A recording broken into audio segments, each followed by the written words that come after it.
Hello guys, ito nga pala ang Jen ng Quezon City. This is for today's video. Habang pinatutulog namin si mama, ako naman gumagawa ng asuka at mantika. Kasi wala nang mabenta si mama at naubos na yung kanyang paninang asuka at mantika. Kaya ang ginawa ko ay naglipak-lipak muna ako.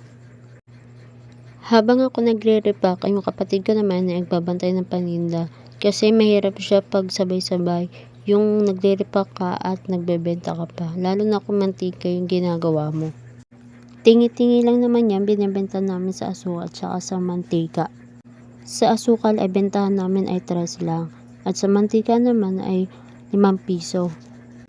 Pero may bumibili din naman na 1/4 at isang boteng mantika. Ayan ay panghanda lang. Kung sakali may mga pumili ay may mga tingi-tingi ay meron na kami may handa. Kasi karamihan dito ay kung ano lang yung budget nila ay na yung bibigay namin presyo. Sakto kasi naubusan si mama ng mga pwede itingi-tingi na asuka at saka mantika. Ako yung naglipak para mabilis siya matapos. Kasi yung mantika ay madulas sa kamay. Kung ano lang yung nakikita nila na paninda namin, yun lang yung mga mabibili dito. Kasi unti lang naman din yung paninda namin at hindi naman talaga madami. At ang ginagawa lang dyan ni mama ay ginagawa niyang libangan para may malibangan siya. At hindi niya pinagyayabang yan tulad ng sinabi ng kapitbahay naming uto-uto at gitera. Katatapos ko lang pala gumawa niya ng asukal. At kaya sinunod ko na yung mantika. Parang isang gawaan lang. Kasi parehasan ay ubos na. Tapos tinansya ko lang yung mantika sa paglagay sa plastic. At hindi naman talaga kaya marami. Madulas sa kamay yung mantika. May hirap siyang itali. Kaya kailangan marami kang pamunas dyan na katabi. Buti na lang pala ay marunong ako magtali sa plastic. Kundi ay hindi to mahigpit ng pagkakatali sa mantika.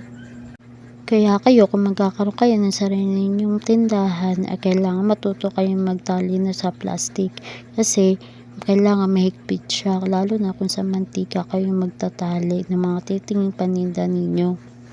May chance kasi na matapon nyo yung mantika at lalo na kung madulas yung kanyang hinahawakan. Madulas yung hinahawakan ninyo ay hindi maganda talaga.